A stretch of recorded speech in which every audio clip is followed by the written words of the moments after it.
Good morning बच्चों आज हम लोग अपने पल्लव पाठ पुस्तक का हाफ ईयरली पोर्शन का लास्ट लेसन पाठ 12 भारत की सांस्कृतिक एकता जो पाठ है इसका नाम है भारत की सांस्कृतिक एकता का अध्ययन करेंगे। बच्चों हमारी भारतीय संस्कृति के बारे में बताया जाएगा इस पाठ में, क्योंकि हम अनेकताओं में एकता का देश है, उसी को हम इस पाठ के माध्यम से जानेंगे। तो बच्चों प्रस्तुत पाठ जो है इसके लेखक का नाम है गुलाब राय जी।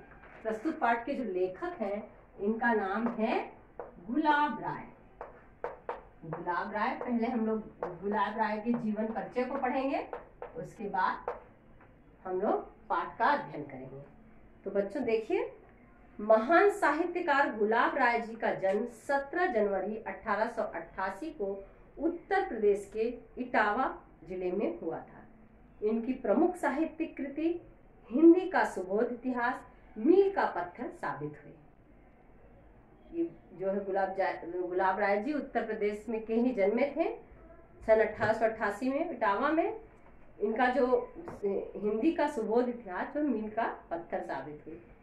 2 आत्मकथाएं क्रमशः मेरी असफलताएं एवं ठकुला क्लब है। बाबू गुलाब राय अपने अंतिम समय तक लिखते रहे। 13 अप्रैल 1963 को आपका देहांत हो गया। अंतिम समय तक लिखते रहे, यानी जब एक एज हो गई थी उसके बाद भी इन्होंने लेखन कार्य बंद नहीं किया। तो बच्चों अब हम लोग प्रस्तुत पाठ में क्या बताया है गुलाब राय जी ने हमारे भारतीय संस्कृति की एकता के बारे में, इसको देखेंगे। देखिए, हिंदी साहित्य में शीर्षस्थ निबंधकार और आलोचक के रूप में प्रसिद्ध बाबू गुलाब राय आधुनिक गद्य लेखकों में से महत्वपूर्ण है। जो शीर्ष के जो साहित्य निबंधकार और आलोचक हैं उनमें गुलाब राय का बहुत महत्वपूर्ण स्थान है। प्रस्तुत लेख में आपने भारत की सांस्कृतिक एकता का विस्तृत लेखा जोखा व्याख्यात्मक शैली में हमारे सामने रखा है, यानी हमारी भारतीय संस्कृति की एकता को व्याख्यात्मक शैली में मतलब डिटेल में हमारे सामने प्रस्तुत किया है, विस्तार से हमारे सामने जो है प्रस्तुत किया है। किंतु विषय का प्रतिपादन इतने सरल एवं सहज रूप में किया है कि पाठक इस एकता के साथ स्वयं भी अपने आप को इसके साथ संबंध पाता है। मतलब इसको पढ़ने के बाद में इतने सरल और सहज रूप में है कि हम लगता है कि हम भी इसी संस्कृति से जुड़े हैं। इसमें प्रयुक्त वाक्य प्रभावपूर्ण और शक्ति है, जिसमें वाक्य है जो हम लोग प्रभावित करता है और एकदम सटीक जगह पर उस शब्दों का प्रयोग किया गया है। देखिए पाठ को, पेज नंबर 87। देखिए, देश राष्ट्रीयता का एक आवश्यक उपकरण है। देश जो है हमारी राष्ट्रीयता, हमारे भारतीयता का जो है एक जो है राष्ट्रीय उपकरण है। उपकरण मतलब साधन है, ठीक है। भारत भूमि की नदियों के प्रभाव को प्राकृतिक विभाजन रेखाएं बदलाकर तथा भारत और धर्मों एवं रीति रिवाजों के भेद को आधार बनाकर अपनी राष्ट्रीयता के विचार को खंडित करने के अर्थ हमारे कुछ हित चिंतक इस देश को देश न कहकर एक उपमहाद्वीप कहते हैं। हमारी राष्ट्रीयता को चुनौती देने के निमित्त उत्तर दक्षिण, अवर्ण सवर्ण, हिंदू मुसलमान, सिख ईसाई, जैन के भेद खड़े करके हमारी संगठित इकाई को क्षति पहुंचाएगी। भाषा का बवंडर उठाया गया ताकि आपसी झगड़ा हो और भेदभाव में हमारी शक्ति का हास मतलब क्षय हो और विदेशी शासकों का राज अटल बना रहे। बोल रहे हैं इन्होंने कि राष्ट्रीयता का एक आवश्यक साधन है। देश भारत की भूमि को, नदियों को के प्रभाव को प्राकृतिक, नदी इधर गई है तो इस देश में है, इस स्टेट में है, सबको विभाजित किया गया और इससे राष्ट्रीय एकता को बहुत लोग खंडित किए। अलग अलग धर्म पर, अलग अलग भाषा पर, सब में भेद बता करके उसके राष्ट्रीयता को चुनौती देने के निमित्त से लोग जो है उसके लिए उसको खंडित करने लगे कि हम अलग अलग जो है देश है, अलग अलग कोई गोरा है, कोई काला है, विभिन्न वर्णों में बांटने लगा। अवर्ण सवर्ण, कोई उच्च जाति का है, निम्न जाति का है, हिंदू है, मुसलमान, यानी धर्म पर हर तरह से लोगों को बांटने का जो ये बवंडर उठाया गया, ताकि आपस में हम लोगों में आपसी भारत में आपस में झगड़ा हो और हमारी शक्ति का नुकसान हो, क्षय हो या हास हो। और जो शासक हैं, जो विदेशी शासक हैं, हमारे ऊपर राज्य कर रहे हैं, उनका अस्तित्व बना रहे, हमारे ऊपर हमेशा शासन करते हैं। पहले तो प्राय सभी देशों में जाति, भाषा और धर्मगत भेद है। सभी देश में जाति अलग अलग है, धर्म है, सब भेद है। संयुक्त राज्य अमेरिका में ही कई जातियां हैं, वहां भाषाएं भी कई बोली जाती हैं, किंतु एक केंद्रीय भाषा सबको मिलाए हुए है। स्विट्जरलैंड में जर्मन, फ्रांसीसी तथा इटावली 3 भाषाएं बोली जाती हैं, फिर भी वह एक सुगठित राज्य है। इंग्लैंड, ऑस्ट्रेलिया एक भाषा भाषी होते हुए भी भिन्न भिन्न राष्ट्र हैं। जिस देश में भेद नहीं, उसकी इकाई शून्य या गणित शास्त्र की इकाई की भांति दलित इकाई है। संपन्नता भेदों में ही है, किंतु भेद इतने ना होने चाहिए कि उसमें सामंजस्य बना रहे। इतना भेद, आपसी मतभेद, अंतर नहीं होना चाहिए। ऐसा होना चाहिए कि लोगों में तालमेल, सामंजस्य, मतलब आपस में तालमेल। ऐसा नहीं है कि हर देश में अलग अलग भाषा है, अलग अलग धर्म है। इसमें बहुत सारा दिखाया है, जैसे स्विट्जरलैंड में जर्मन, फ्रांसीसी और इटली बोली जाती है। केवल इंग्लैंड और ऑस्ट्रेलिया है जो एक ही भाषा का प्रयोग करता है, लेकिन वो भी अलग अलग देश है। तो यहाँ पर कुछ आपसी एकता नहीं बताया गया। वैसे तो केचुआ भी एक इकाई है, उसमें आँख, कान, नाक और हाथ पैर का भेद नहीं। हम केचुआ एक इकाई है, एक है जो कि केचुआ जो पानी में निकलता है, लेकिन उसको आँख, नाक से सब चीज उसका अलग अलग हम नहीं कर सकते। केवल एक ही स्पर्श इंद्रिय सारी ज्ञानेंद्रियों का प्रतिनिधित्व करती है, किंतु क्या उसका जीवन संपन्न कहा जाएगा? मनुष्य अपने अवयवों के बाहुल्य और उसके समायोजन और संगठन के कारण जीवधारियों में सबसे अधिक विकसित और श्रेष्ठ माना गया है।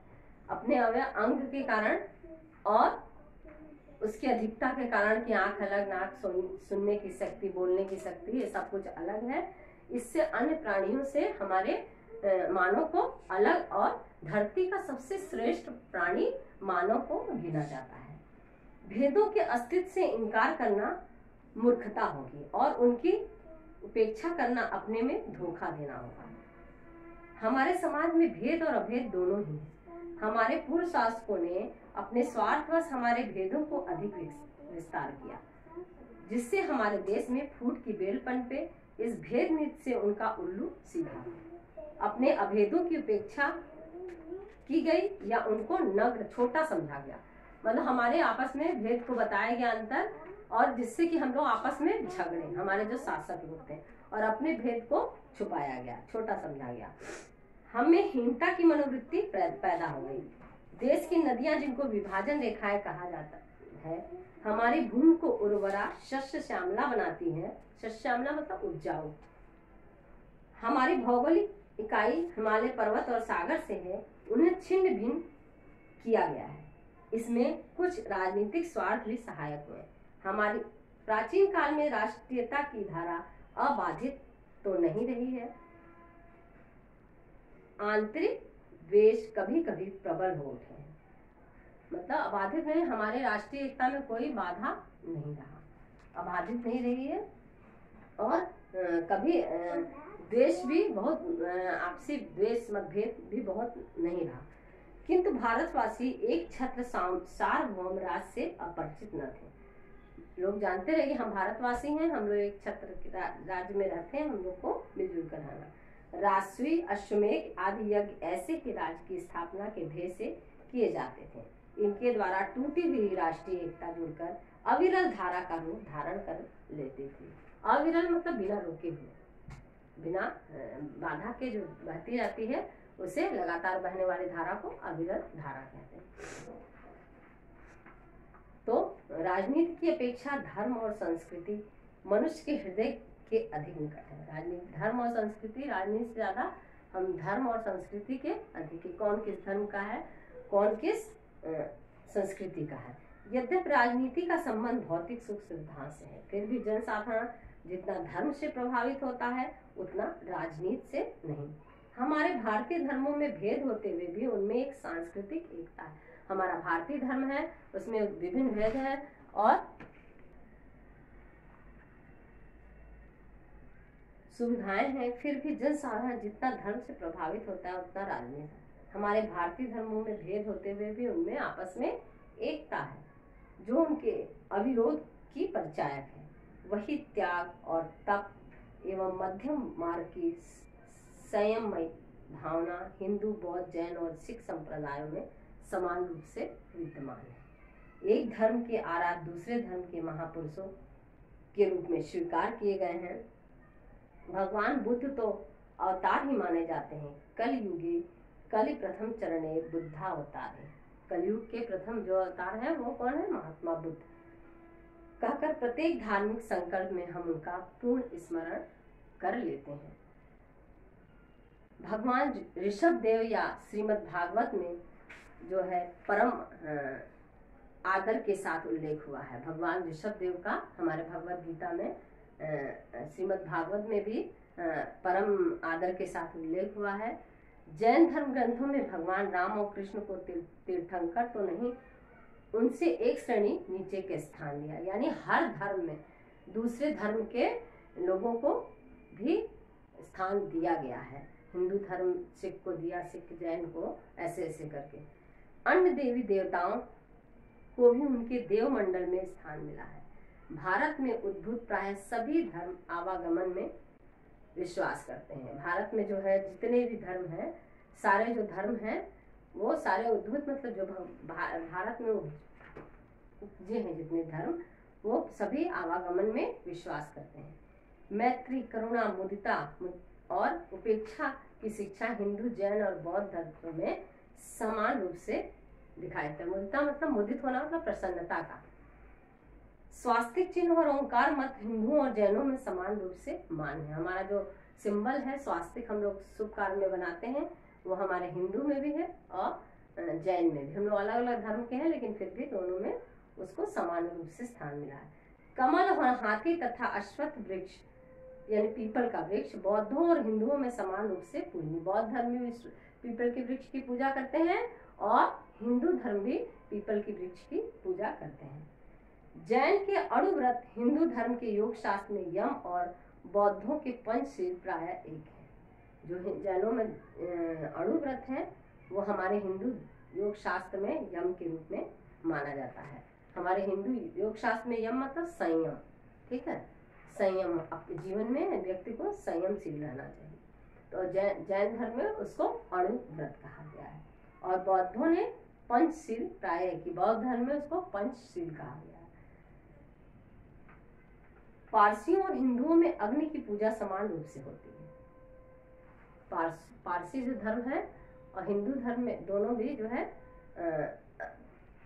अग्नि की पूजा समान करते हैं। जेंदावेस्ता यानी पारसी की गाथाओं और वैदिक ऋचाओं में भाषागत समानता है। पारसी लोग गोमांस नहीं खाते हैं।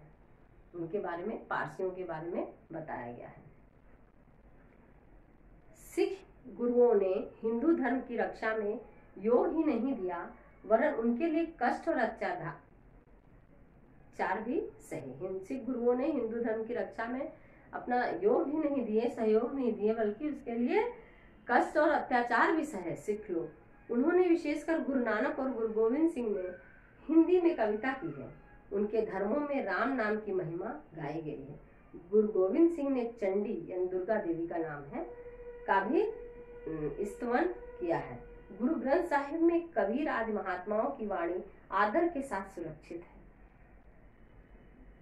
उनका नित्य पाठ होता है। सिखों के गुरु लोग हमारे संतों में अग्रगण्य मतलब आगे समझे जाते हैं और उनका आदर के साथ स्मरण करते हैं। मतलब दुर्गा देवी की स्तुति हुई है। बताया गया है कि गुरु गोविंद ने साहब ने अपने धर्म ग्रंथ में दुर्गा चंडी की स्तुति की है। सिख धर्म में भी कबीर वाणी को गाया जाता है। तो यानी ऐसा नहीं है कि हमारा धर्म हम लोग का बटा हुआ है, लेकिन अगर देखा जाए तो एक दूसरे धर्म के देवी देवता या उनको समान रूप से सम्मान देता है, स्तुति करता है और आदर देता है।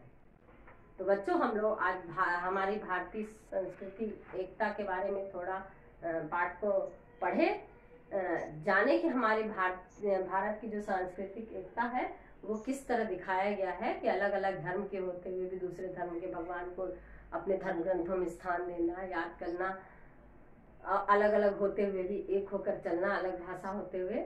अब हम लोग बाकी के पाठ को अगली क्लास में पढ़ेंगे। तो बच्चों, पढ़ाए हुए पाठ आप पढ़ेंगे, पाठ के शब्दार्थ और लेखक परिचय अपनी कॉपी में लिखेंगे। धन्यवाद।